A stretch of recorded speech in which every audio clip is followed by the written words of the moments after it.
모두 가족 여러분, 오늘은 목요일입니다. 사람은 어려운 건 피하고 싶고 좋은 건 계속 하고 싶어 하는 것 같아요. 그런데 하나님은 이런 우리의 마음을 몰라주시는 건지 계속 어려움을 주시더라고요. 하나님은 왜 우리에게 계속 어려움을 주시는 걸까요? 그 답이 바로 오늘 본문에 있어요. 그래서 오늘 묵상을 잘 들어보시면 하나님께서 우리에게 어려움을 주시는 이유를 아실 수 있을 거예요. 그러면 오늘도 묵상에 잘 참여해 주시고요. 꼭 댓글로 무엇을 느꼈는지를 나눠주세요. 그리고 이 묵상을 나눴으면 하는 사람에게 공유해 주시고요. 오늘도 좋아요와 구독 잊지 말아주세요. 아셨죠? 그러면 오늘 본문인 사무엘하 20장 듣고 올게요.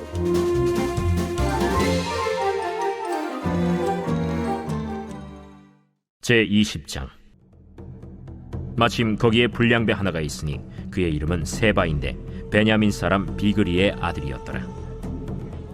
그가 나팔을 불며 이르되, 우리는 다윗과 나눌 분깃이 없으며 이새의 아들에게서 받을 유산이 우리에게 없도다.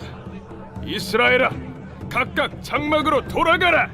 이에 온 이스라엘 사람들이 다윗 따르기를 그치고 올라가 비그리의 아들 세바를 따르나 유다 사람들은 그들의 왕과 합하여 요단에서 예루살렘까지 따르니라.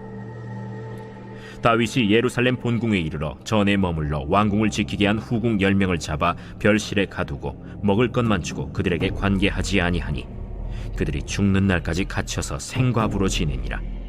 왕이 아마사에게 이르되, 너는 나를 위하여 3일 내로 유다 사람을 큰 소리로 불러 모으고 너도 여기 있으라. 아마사가 유다 사람을 모으러 가더니 왕이 정한 기일에 지체된지라. 다윗이 이에 아비새에게 이르되, 이제 비그리의 아들 세바가 압살롬보다 우리를 더 헤아리니 너는 내 주의 부하들을 데리고 그의 뒤를 쫓아가라. 그가 견고한 성읍에 들어가 우리들을 피할까 염려하노라. 요압을 따르는 자들과 그렛 사람들과 블렛 사람들과 모든 용사들이 다 아비새를 따라 비그리의 아들 세바를 뒤쫓으려고 예루살렘에서 나와 기브온 큰 바위 곁에 이르매 아마사가 맞으러 오니 그때 요압이 군복을 입고 띠를 띠고 칼집에 꽂은 칼을 허리에 맸는데 그가 나아갈 때 칼이 빠져 떨어졌더라. 요압이 아마사에게 이르되, 내 형은 평안하냐? 하며 오른손으로 아마사의 수염을 잡고 그와 입을 맞추려는 체함에 아마사가 요압의 손에 있는 칼은 주의하지 아니한지라. 요압이 칼로 그의 배를 찌르매 그의 창자가 땅에 쏟아지니 그를 다시 치지 아니하여도 죽으니라. 요압과 그의 동생 아비새가 비그리의 아들 세바를 뒤쫓을세 요압의 청년 중 하나가 아마사 곁에 서서 이르되, 요압을 좋아하는 자가 누구이며 요압을 따라 다윗을 위하는 자는 누구냐? 아마사가 길 가운데 피 속에 놓여 있는지라. 그 청년이 모든 백성이 서 있는 것을 보고 아마사를 큰 길에서부터 밭으로 옮겼으나 거기에 이르는 자도 다 멈추어 서는 것을 보고 옷을 그 위에 덮으니라. 아마사를 큰 길에서 옮겨가매 사람들이 다 요압을 따라 비그리의 아들 세바를 뒤쫓아가니라. 세바가 이스라엘 모든 지파 가운데 두루 다녀서 아벨과 벳마가와 베림 온 땅에 이르니 그 무리도 다 모여 그를 따르더라. 이에 그들이 벳마가 아벨로 가서 세바를 애우고 그 성읍을 향한 지역 언덕 위에 토성을 쌓고 요압과 함께한 모든 백성이 성벽을 쳐서 헐고자 하더니 그 성읍에서 지혜로운 여인 한 사람이 외쳐 이르되, 들을지어다, 들을지어다. 청하건대 너희는 요압에게 이르기를 이리로 가까이 오라. 내가 내게 말하려 하노라 한다 하라. 요압이 그 여인에게 가까이 가니 여인이 이르되, 당신이 요압이니까 들으하다. 여종의 말을 들으소서. 내가 들으리라. 옛사람들이 흔히 말하기를 아벨에게 가서 물을 것이라 하고 그 일을 끝내었나이다. 나는 이스라엘의 화평하고 충성된 자 중 하나이거늘 당신이 이스라엘 가운데 어머니 같은 성을 멸하고자 하시는도다. 어찌하여 당신이 여호와의 기업을 삼키고자 하시나이까? 요압이 대답하여 이르되, 결단코 그렇지 아니하다. 결단코 그렇지 아니하다. 삼키거나 멸하거나 하려 함이 아니니 그 일이 그러한 것이 아니니라. 에브라임 산지 사람 비그리의 아들 그의 이름을 세바라 하는 자가 손을 들어 왕 다윗을 대적하였나니 너희가 그만 내주면 내가 이 성벽에서 떠나가리라. 그의 머리를 성벽에서 당신에게 내어 던지리이다. 이에 여인이 그의 지혜를 가지고 모든 백성에게 나아가매 그들이 비그리의 아들 세바의 머리를 베어 요압에게 던진지라. 이에 요압이 나팔을 불매 무리가 흩어져 성읍에서 물러나 각기 장막으로 돌아가고 요압은 예루살렘으로 돌아와 왕에게 나아가니라. 요압은 이스라엘 온 군대의 지휘관이 되고 여호야다의 아들 브나야는 그렛 사람과 블렛 사람의 지휘관이 되고 아도람은 감역관이 되고 아힐루스의 아들 여호사밧은 사관이 되고 스와는 서기관이 되고 사독과 아비아달은 제사장이 되고 야일 사람 이라는 다윗의 대신이 되니라. 다윗은 황궁하는 길에 다양한 인물들을 만났습니다. 이스라엘 정치인들은 다윗을 환궁시키는 과정을 자신들과 상의하지 않았다고 유다 족속 정치인들에게 항의를 합니다. 이스라엘 정치인들이 다윗의 환궁 문제를 논쟁거리로 삼은 이유는 유다 족속을 정치적으로 견제하기 위해서였습니다. 그러나 이미 이스라엘 정치인들은 한 발 늦었습니다. 그래서 대세는 유다 족속에게 넘어갔습니다. 그래서 베냐민 족속의 사람 세바가 이번 판을 뒤집기 위해서 초강수를 둡니다. 그 초강수는 또 한 번의 봉기였습니다. 세바가 대표로 다윗과 이스라엘 10지파는 결별하자고 선언하자 마치 기다렸다는 듯이 나머지 이스라엘 정치인들도 세바를 따라갔습니다.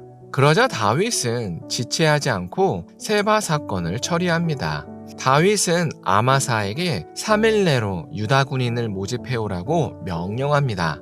군인을 모집하는 일이 별거 아닌 것 같지만 당시 상황에서는 어려운 일이었습니다. 왜냐하면 유다 족속의 군인 중에는 불과 며칠 전에 다윗에게 맞섰던 군인들이 있었기 때문입니다. 그래서 다윗은 압살롬의 군대 장관이었던 아마사를 활용합니다. 그런데 모두의 예상을 뒤엎고 아마사가 약속한 기일에 나타나지 않았습니다. 그러자 다윗은 아비새에게 급한 대로 왕궁 수비대와 함께 세바를 추격하라고 명령합니다. 그렇게 아비새를 필두로 다윗의 군대가 길을 나섭니다. 그때 마침 길목에서 아마사와 모집해온 민병대가 보였습니다. 늦었지만 아마사는 충성되게 다윗의 명령을 수행했습니다. 그러자 요압은 아마사에게 반갑게 인사하며 다가갔습니다. 그리고 요압은 인사하는 척하며 아마사를 칼로 살해합니다. 그러자 마치 이 상황을 이미 예상했다는 듯이 요압의 병사가 바로 나섭니다.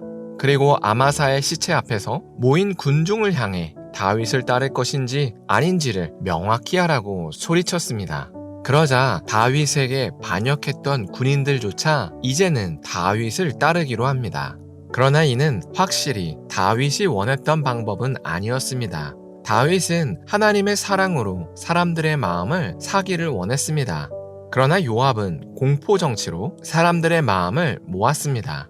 그 시각 세바도 이스라엘 전역을 다니면서 반란군을 모집했습니다. 그리고 세바는 모집한 반란군과 아벨성으로 들어갔습니다. 그리고 다윗의 군대와 교전할 준비를 했습니다. 그렇게 요압은 세바가 들어간 아벨성을 포위하면서 전쟁은 시작됐습니다. 그러자 성에서 한 지혜로운 여인이 나왔습니다. 그리고 요압에게 한 가지를 요청했습니다. 성 주민들이 직접 세바의 머리를 베어올 테니 성을 치지 말라는 요청이었습니다. 이 요청을 요압이 허락합니다. 그러자 얼마 지나지 않아서 약속대로 세바의 머리가 성곽에서 굴러 떨어졌습니다. 그렇게 세바의 쿠데타는 마무리됐습니다. 하나님은 다윗에게 압살롬과 똑같은 반역을 한 번 더 허락하십니다. 그러나 이번 반역 사건은 사실 하나님의 벌이 아니었습니다. 오히려 하나님의 선물이었습니다. 하나님은 다윗이 하나님의 영광이 돌아왔다는 사실을 알기를 원하셨습니다. 그래서 하나님은 의도적으로 압살롬 사건과 똑같은 반역 사건을 허락하셨습니다. 그게 바로 세바 사건입니다. 그러나 세바 사건은 압살롬 사건과 달랐습니다. 압살롬의 반역은 하나님의 벌이었기 때문에 수많은 희생을 치러야 했습니다. 그러나 세바의 사건은 아무런 희생도 없이 쉽게 진압됐습니다. 하나님은 이를 통해서 다윗이 하나님의 영광을 되찾았다는 사실을 깨닫기를 원하셨습니다. 그래서 의도적으로 압살롬과 똑같은 세바 사건을 경험하게 하셨습니다. 그래서 같은 반역이지만 다른 결과를 경험하게 하십니다. 이처럼 하나님은 하나님께서 돕고 계신다는 사실을 알게 하시기 위하여 어려움이란 과정을 주십니다. 그래서 우리는 어려움을 맞닥뜨렸다고 해서 좌절하면 안 됩니다. 그 어려움이 하나님의 도우심을 깨닫게 하는 기회일 수도 있기 때문입니다. 그래서 우리가 오늘 하루를 살 때 무슨 일을 만나더라도 좌절하지 않았으면 좋겠습니다. 하나님은 위기를 통해서 하나님의 도우심을 깨닫게 하시기 때문입니다. 기도하겠습니다. 사랑의 하나님, 다윗에게 또다시 일어난 반역 사건을 나눴습니다. 겉으로 보이기에는 좌절스러운 사건입니다. 그러나 이면에는 하나님의 도우심이 있다는 사실을 나눴습니다. 하나님, 우리도 무슨 어려움을 만난다고 하더라도 좌절하지 않게 하여 주시옵소서. 우리에게 찾아온 어려움은 하나님의 도우심을 깨닫게 하는 과정이라는 사실을 알게 하여 주시옵소서. 예수님의 이름으로 기도합니다. 아멘.